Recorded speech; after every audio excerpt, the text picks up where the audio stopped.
Good afternoon, welcome.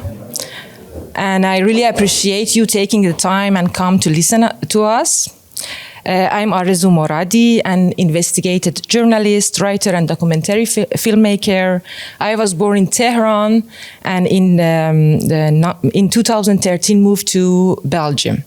Together with Jeroen Jansen, I co-wrote the graphic novel Het Landloos als de wind, and contributed to Picturing the Unimaginable in 2024 with the story of Kija.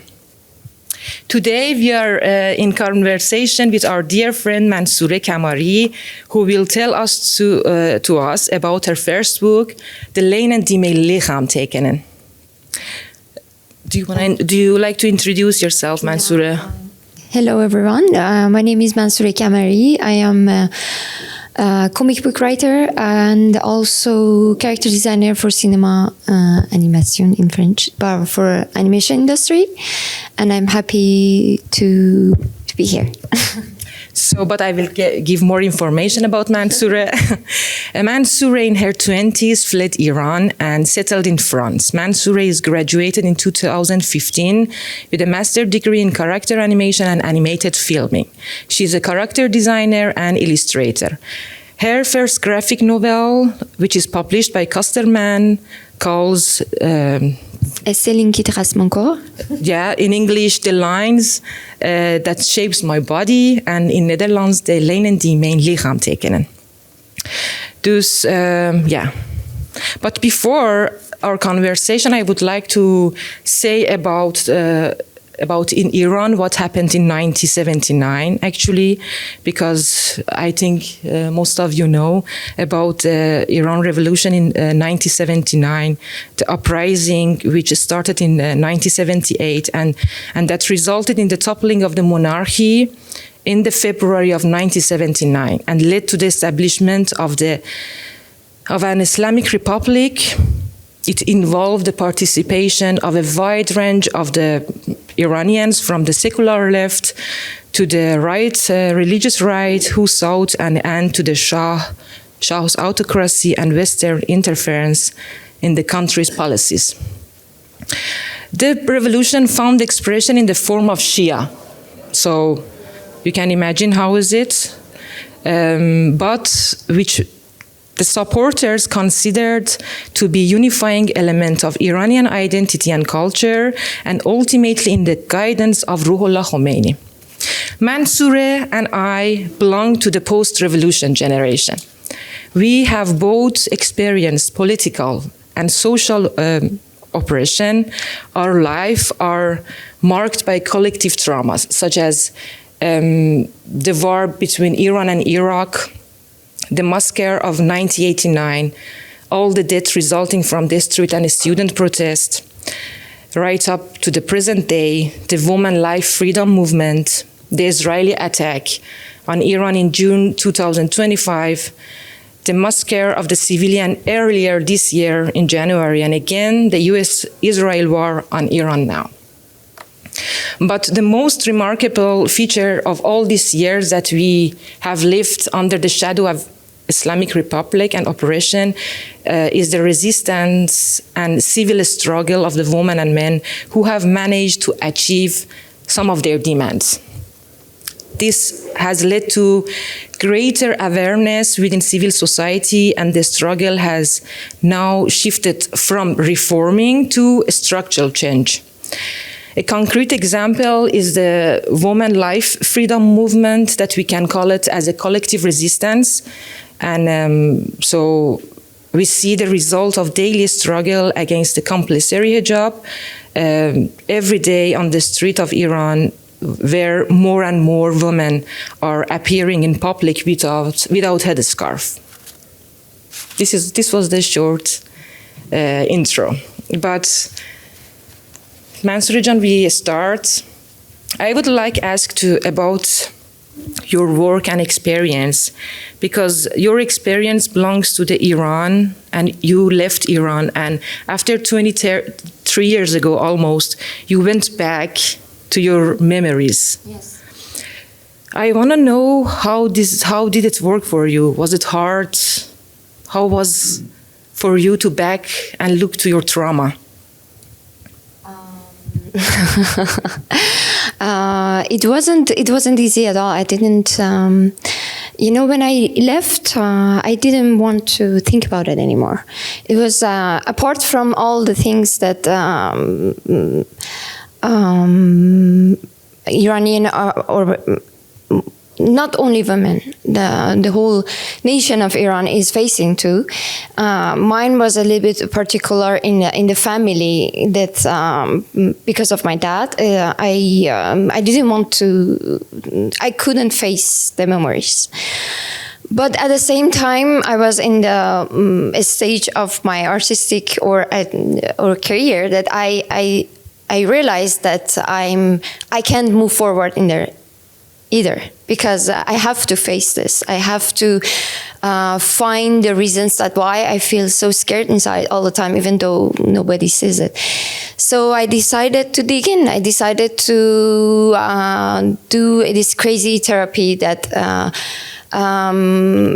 relying on drawings, because drawings for me is very expressive. I really like I express so many emotions with lines, and I think a lot of artists do that. So I realized if I find a way to do like a freehand drawing comic book, it would be a therapy to release a lot of emotions that are kept inside in silence. So, and this is how it worked. It was traumatizing. And how does it have impact on your life?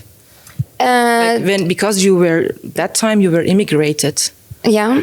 So how was it for you?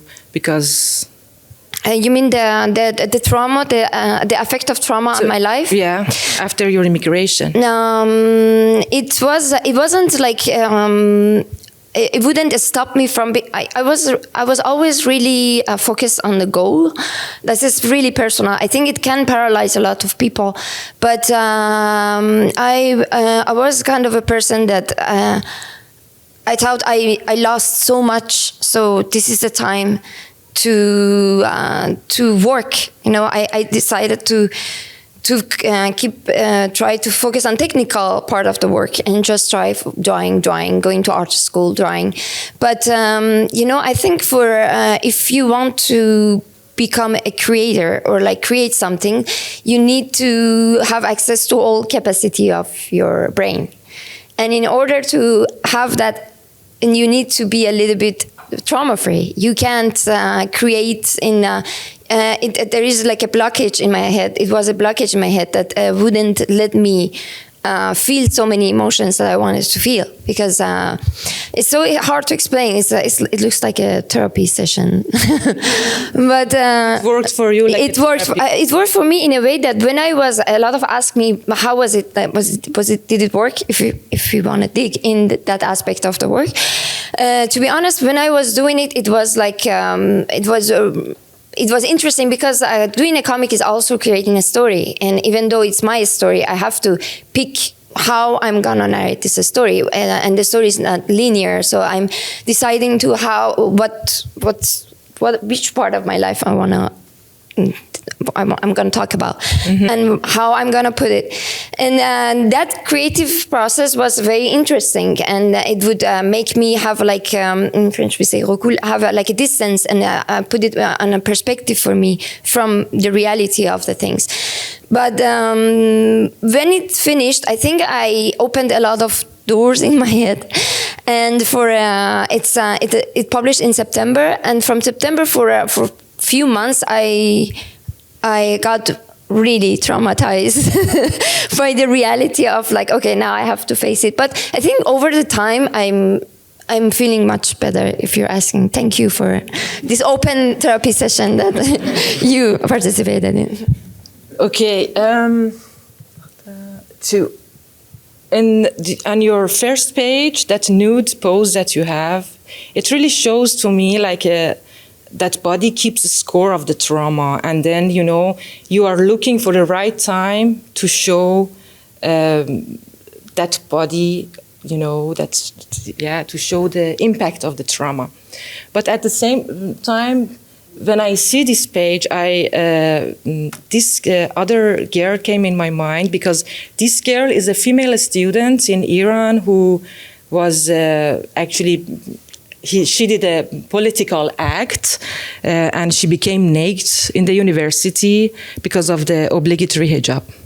And it was like, for me, you know, sometimes trauma and body can show their acts in different position, you know, in different location. You know what I mean? I want to know, how do you relate yourself to the fact of Iran now after the movement of the woman life, freedom? I didn't really get the relation between the first part of the things that you said, but how do I? How is the? How do you see yourself now? When you see, I think you saw already this picture, no? Yeah, I know what you're talking about. I mean, when I saw your first page, immediately this girl came in my mind. To be honest, I wasn't inspired or. No. I'm not saying that you are inspired. It's just, for me, the act, that body, because the patriarchy keeps our body always in the control, but you try to show your body, you know, in a different position and in different location. That's why I'm saying that you show your acts in your drawing less, and then this girl in university, you know. Yes, I think it's, but for me, it's so hard to put them in the same level, because I think anything that you do in Iran is, if you do this, you're facing death. You're facing like a huge penalty. But when I'm drawing, I'm just I'm trying to just talk or like fight with total freedom. So it's not for me the same kind of, you know what I'm saying? So it's hard for me. I have so much honor for women that, despite all the pressure, they start to break the limits. To be honest, when I know that a lot of women at my generation, we were silent. We were silent by a lot of massacres that were before us, and a lot of pressure by families that they were silenced and they were scared. And the impact that this event had for me, that was just, I was shocked that I would see like 16, 17, the same age as me, when I was in Iran, that they just don't care to die. The impact is it's really difficult to talk about it. The impact is for me, I feel so much guilt, to be honest. The guilt of failure for the new generation, that they have to get their right by themselves, because 15, 16 is too young. It's a hard topic for me to talk about. But and I don't want them to be inspiring for me, because I think I prefer for them to live. I prefer for them to have a life, you know, to don't die. I understand, but you know, this is also it's part of their resistance in a place that they live, you know, and maybe they think it's beautiful things, you know. I was talking with a girl in Iran, and she said, we are living in shit now after the war, because the inflation is so high, and then the Islamic Republic became more harder. And but they still go without headscarf. They still sit in the street, and then they play music just to show that they are alive. And life is just resistance, you know. Yeah, as I said, it's just when you come from that. I think if you are in Iran, you are in the spirit of that thing, so you would act differently. Yeah, it's really hard to talk about it from outside. Yeah, true. This was the picture, because I show, like, I see in your book that you have in the line of your narrative, you have a picture that you are in a dark background, you are just, you know, sitting by yourself, and you are like looking for kind of peace, and it seems that this trauma is still in you, and this drawing is for after. By the way, this picture is from the I wanted to show. This is from the movement of woman life freedom, which the girls are taking it apart, and they were actually leader of the movement. And this is one of our successful movements, I think. And this image, I mean, that's... Oh, this one, yeah. Okay. That's like when you look to it, when you back to your childhood, everything is really bad. You are traumatized by your family, the things that you experience, and you need that recognition. But at the same time, this story gives to some readers kind of dignification that Iran is so bad. Mansoureh has a bad family, and then she ended up to Europe. Europe is a very free country, and everything is happy here. You know what I mean? What's your answer to this kind of thoughts? Okay.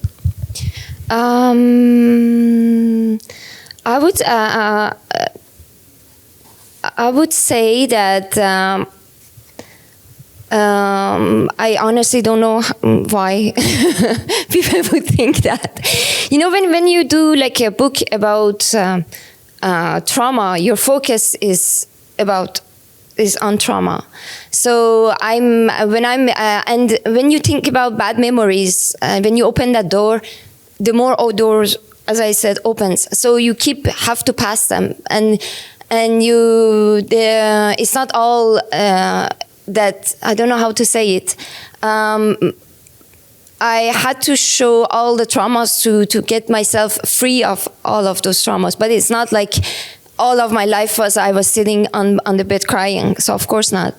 But the answer to the thing that I think I want to take from my book is just that even though my family was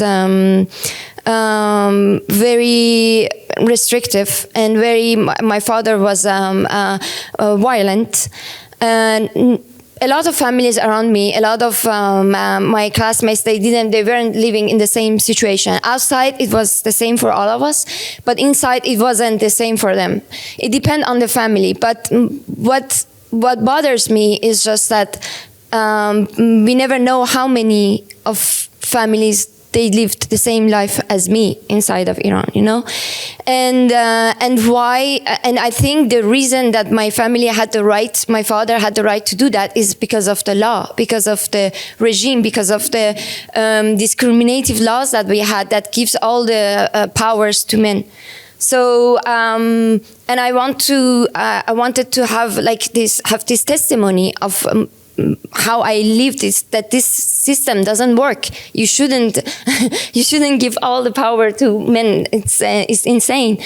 And also talk about the discriminative laws in Iran that father of a home has in Iran, the father has the right on the blood of their children, not only women. On their children, and if he killed them, he would go for 3 or to 10 years of prison, and it happens. So this is not. I think what I'm trying to say, I don't talk about people in general. I talk about how this is. I think maybe in years back, Europe had some similar situations that there were so many discriminative laws, and we have to change them. If people think that they have the power, a lot of people, they have the power to do this stuff, they would do it. They would. It still happens in Europe. In Netherlands, every 8 days, one woman is killed in Netherlands. One woman is killed because of the violence. I mean, my idea is because, Mansoureh, the religion is not the only reason. It can make it worse, but it just tied up to the culture, to the different layer of our life. It's not about religion. It's about the law. I think. I don't care about the religion. I care about what law says. But if in Europe was also a good law, but then we couldn't see that in Europe, like the femicide is also existed, and in the aesthetics are showing that, when you think each 8th day one woman is killed, how many actually women are killed at the end of the year? A lot. I mean, I understand what you're saying. To go back to your the thing, I can tell you from my personal experience that what I felt as a woman in Iran and how I feel as a woman outside of Iran, I was terrified. I was terrified for my life. And even though we do stuff, it's not like people might go. They go to the parties. They do that, but at my generation, they did it all in fear. A lot of my friends were arrested just because they had a boyfriend. A lot of discrimination. If a woman is, I was in a lot of fear. In here, yes. It might happen, but I don't feel that fear anymore. So there is a difference. We can deny it. I don't deny it, but what I see because of the political change that goes to the far right, and they are really use all the tools to make like everything that a woman has, again getting back from them, and like reducing a woman to the object that, for example, she cannot have a control on her own body, like with abortion. There are some countries that they are really struggling with. So no, we cannot deny it that freedom exists, but not 100%. Like censorship that we are both grown up with existed here in some of like political, Yes. I mean, I don't think that's here also like free, because where I work I see also a lot of discrimination and everything, It depends where you work, which people. Okay. My next question is about the patriarchy. I think you just, we just talked a bit. Talked a bit about that global issue is, and the violence against the woman that I was really, patriarchy that you showed with this. I think it's that. Wasn't it the page before?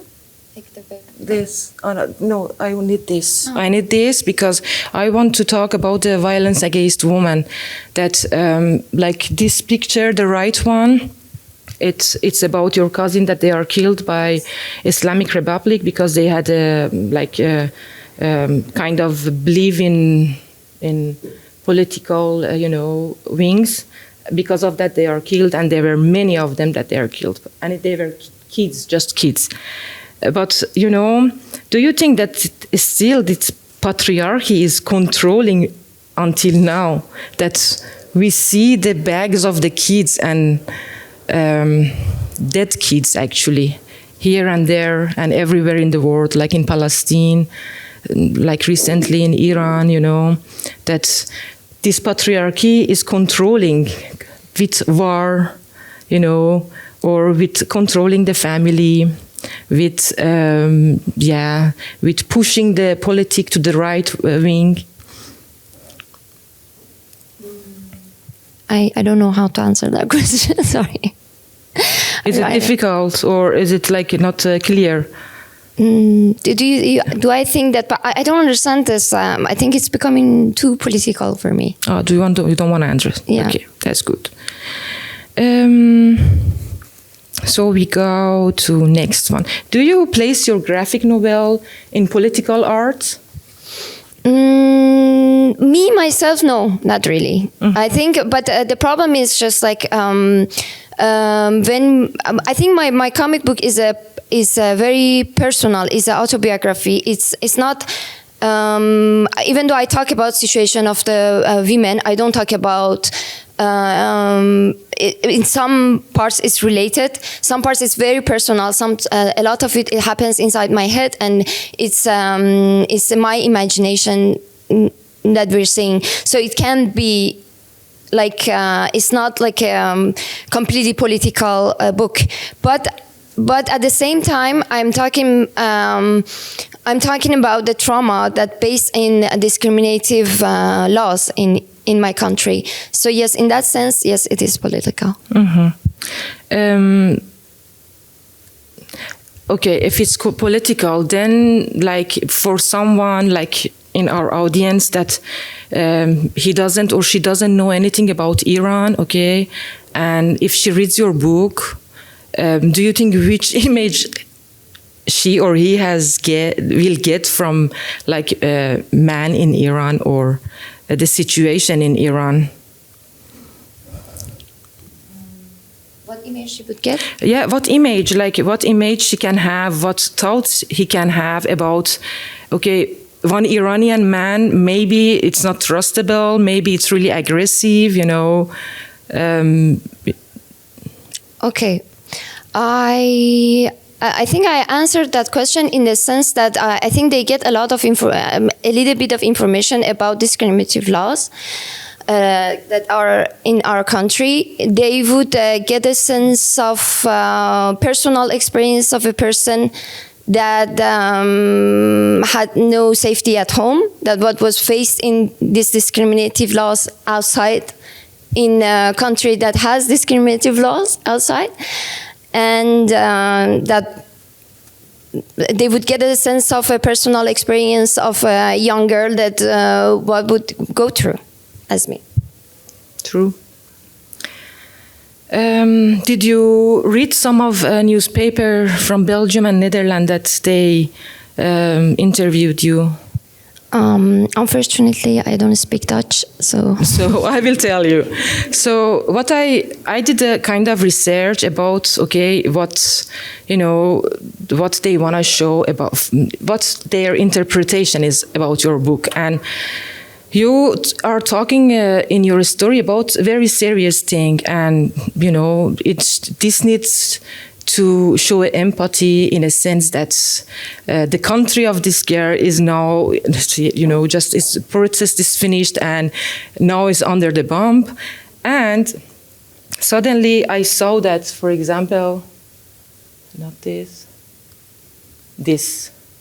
in the Standard, it was like middle of the war, and I just want to know, what do you think about this? One of the thing that I don't read? No, they said Mansoureh Kamari شهادت میده در مورد جوونیش، از جوونیش در ایران میگه و اینکه اولین باری که سکس رو انجام داده یکی از شجاعترین کارهایی بوده که در زندگیش انجام داده و این در واقع تو روزهای درگیری بین yeah, sorry. We can talk in Persian. I'm confused. Yeah. So you saw this, and then this interview was published actually in the middle of the war, while for example, Trump was threatening Iran that I will, destroy the civilization of Iran, and we are all like in panic. We were like dying, and then for me was a bit surprising, that they have a wide view, the wide perspective to look to what you wrote, while you are telling. Like clearly, that's my story, and it's about the country that is now struggling a lot. And then, they just pick something that fits in the European society.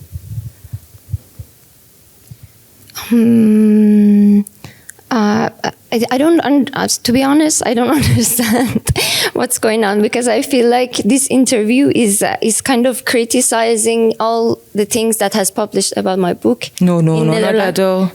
No, not at all. And I have to answer to all the things, but I'm not responsible for the publishing of all of this thing. No. But did you get this sense? You got it, right? Yes. Who get this sense? It's really weird. No, who get this sense? I want to know. I sometimes also don't understand the question. And it's a long story, and the question it's I will tell why. First of all, no. about her. I know, but the thing is that I want to show because Mansoureh, experienced something that maybe many percentage of Iranian girl experience. But at the same, okay, me also in some part of my life, but not completely. The fact is, the book is published in a time that war started, and it was only one layer of a story, okay, to show that this story is going on in Iran, and just victimization of people in Iran while they are dying in front of the oppression, and just justifying the war. Not you. Justifying the war. This is not about justifying. No, it's not. This is exactly what you're saying. This is a personal story from somebody that grew up in Tehran. Yes. I don't see the relationship. So you don't have it. I mean, my question was just, what do you think about this? Is it really interesting To bring for her something. for her to tell about what? Well, I think about something that has been published in a newspaper. But I think it's important, No, I think I can talk. I think it's important. Why? I thought I am supposed to talk here. about her or about you? You can talk. Exactly. Yes. I think that a story that Mansoureh wrote needs more empathy than putting the things that he cannot have. Sure. That Yes. Mansoureh, you shouldn't take it bad from me. I'm just saying that. Tell me. No, it's a bit. I think we can continue the interview in a sense that I personally think you have like beef with all the things that have published in my book, and but I'm not sure I'm the person that can respond to them because I don't control them.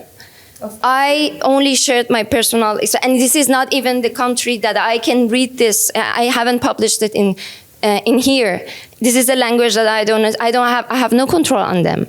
So it's not fair for me to sit here and answer to all the things that happened around this book in political or non-political sense. But my whole point is that you said something about your personal life, and here in Europe, they misuse it, what you said. But what is it? In a way, has it started the war? I don't understand. No, you don't. I'm not saying that you start the war. I'm just saying that they shape your experience in a way that you are victim, while you are not victim. If you were victim, you couldn't build up your life in France. I don't understand this question as well. I think in a sense, maybe you can ask me a question. What do you get about my book? What do you get about my Me? book? Yeah. Maybe the audience can ask some. Yeah, you can ask, of course. Oh yes, maybe you can answer the question first. Yeah. She asked you a question. Maybe you can answer first. No, she said the audience. No. I don't have. It's not. Maybe somebody can ask me a question. Yes, sir. You told us the reason why you started drawing, and one of the reasons that as I get it from you, is that you felt your creativity was a little bit bound because you were busy with technical things, and you wanted to have a larger source. And that's one of the reasons why you started the book. Did that succeed? Do you feel that you can now use your creativity more freely? Thank you for this question. Yes, actually, it's still a struggle. It's a serious struggle. I'm working on my second book, and I still feel some days a lot of fear inside. But I think it really the first book really helped me to put aside a lot of things and a lot of fears, and now I can more freely focus on the subject. But I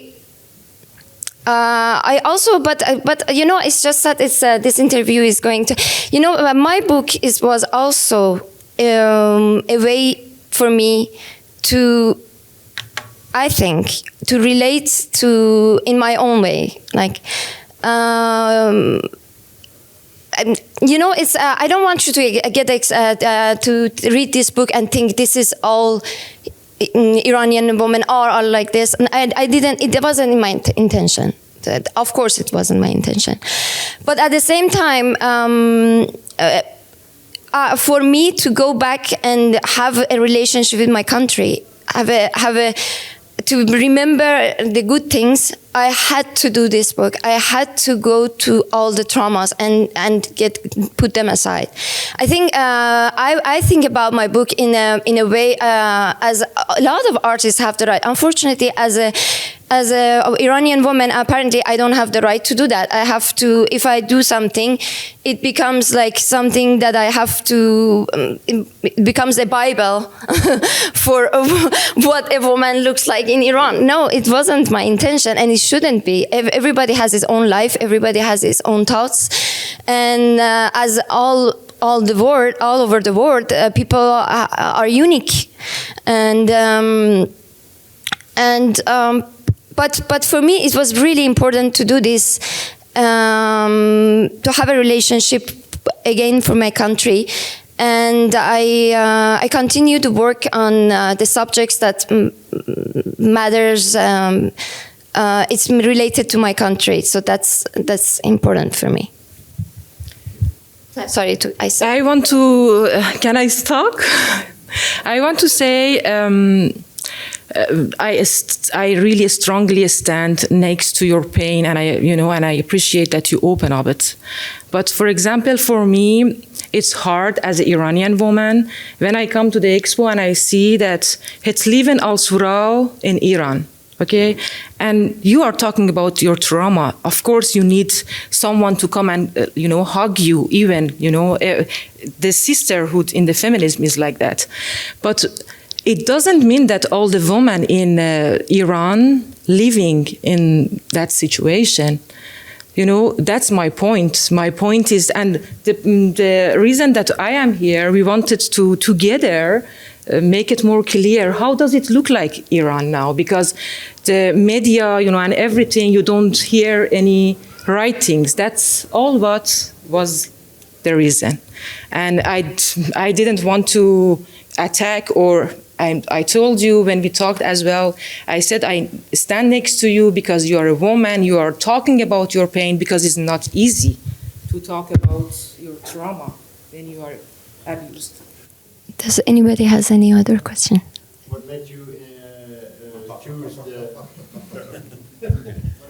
what was your decision to use comic strip as a medium? Is that because of other comics like Persepolis and La Rate du Futur, or was it really? Yeah, I'm coming from cinema animation, and to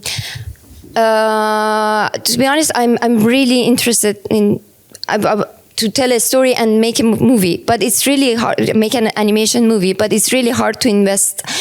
And as you said, like Persepolis and a lot of comic books that are like talk about serious stuff, talk about like a real story, inspired me to. I told myself, okay, this is amazing, because in this way I can be the scenarist, I can be the character designer, and also like the director of my own project. So I'm the whole boss, and it suits me really well. It's very filling. Yes. How did you escape from?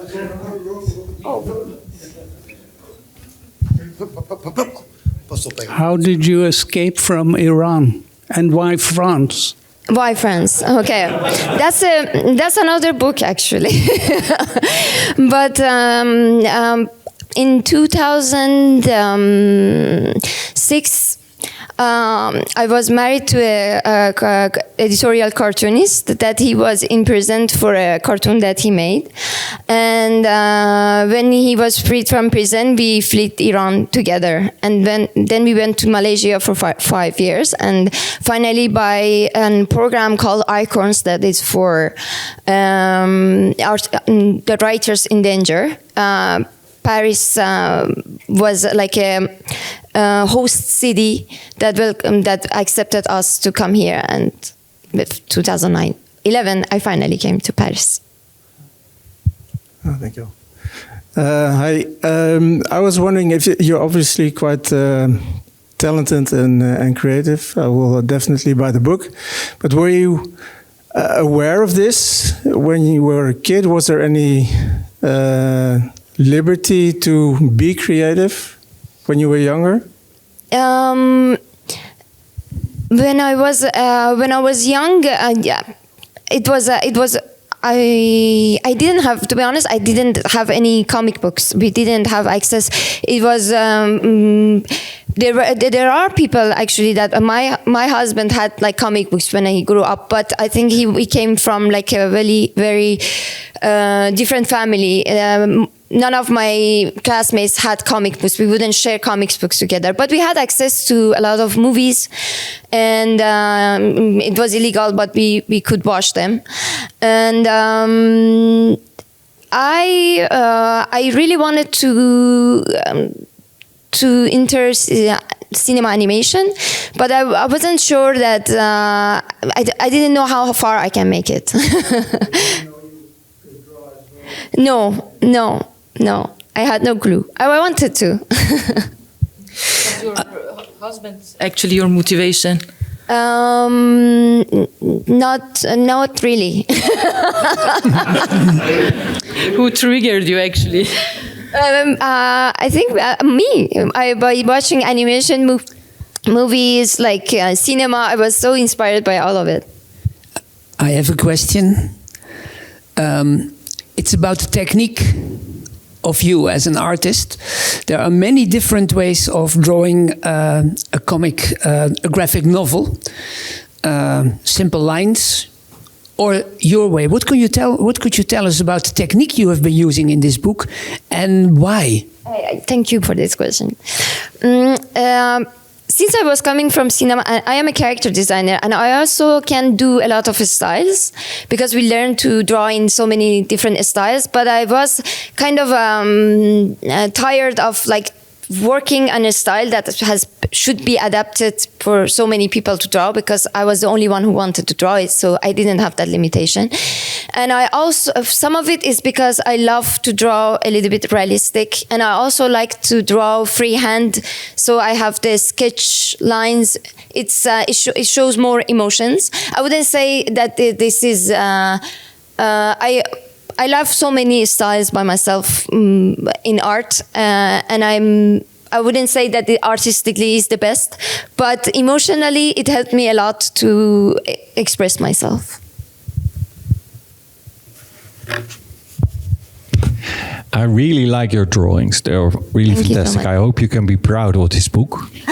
But I wanted to ask, what was the reaction in Iran? Did they know about this book? Did you share it? Did you use it? Unfortunately, not really. I smuggled one to one of my friends, but not in large measure, so we can have like a feedback, unfortunately.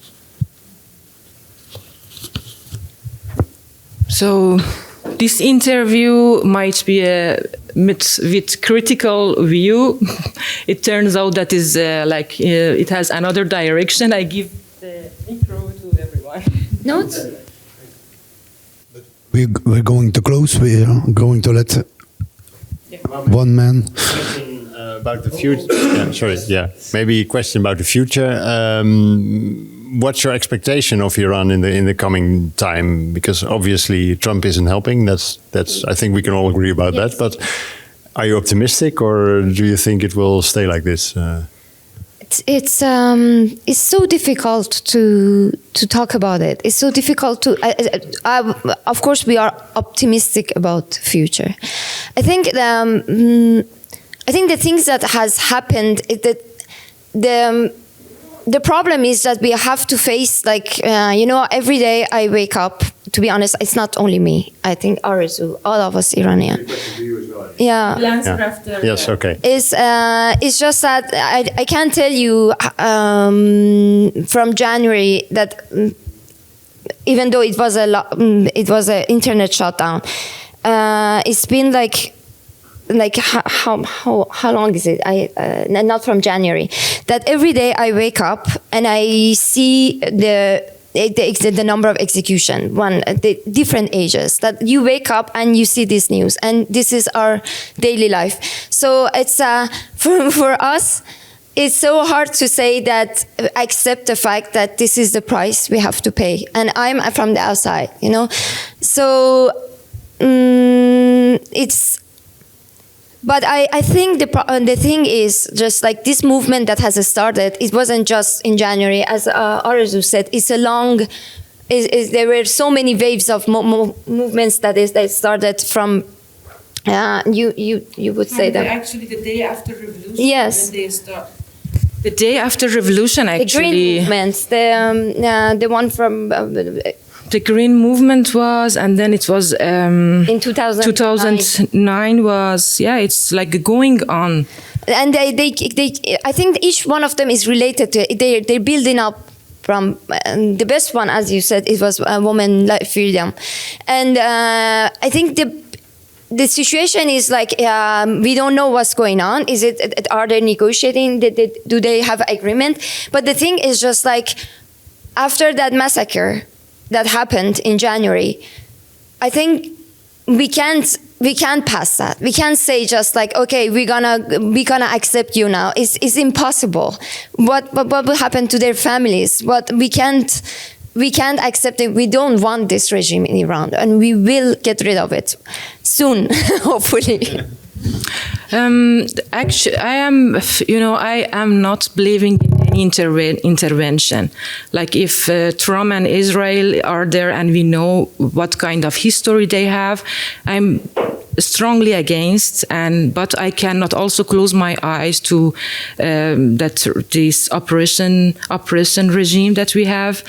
What I know is that everything that we build up all these years, 47 years, with this war is again like kind of broken, because the regime, the republic became more strong, and then these people around them that they have more fun now because they could defend the country.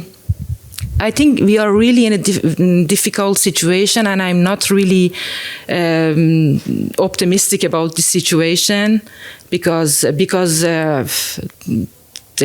presence of Trump and Netanyahu. If Trump wants to have an agreement, Netanyahu doesn't let, because he was always like pushing US to have war.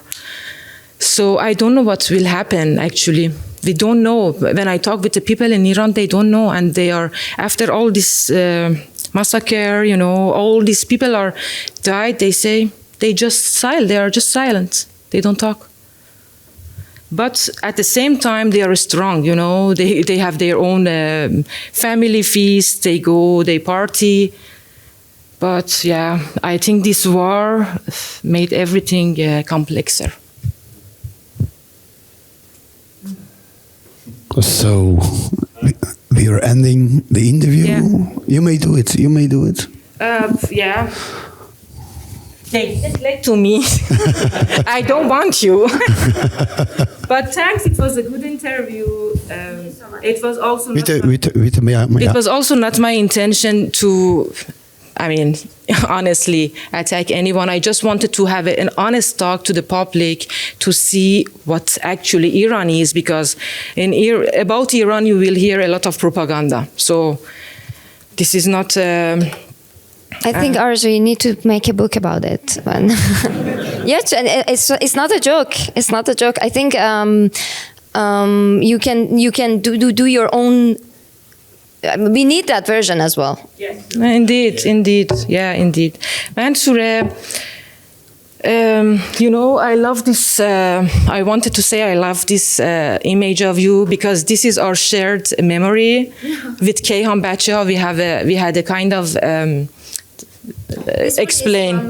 This one is for the book that I guess. But explain our shared. Yeah. But this is not the page that is related. You know, this is like the one. Yeah. The one in front of. There was like when I was like very young, the only magazine that we had for children is that there was a magazine called Kayhan Bacheha, that was a full weekly magazine for kids that they had a lot of stories, and that's all we had. So we couldn't wait to get it, and we would read it like a million times all the week through the week till the next one come. That's it. It was our share memory. Yeah, on Tuesdays. And for your last book, how do you want to use the Iranian culture elements in your work? Is there something that you decided already or not? For my next book? Yeah. For my next book, I rather don't give so much. Sorry, but I know.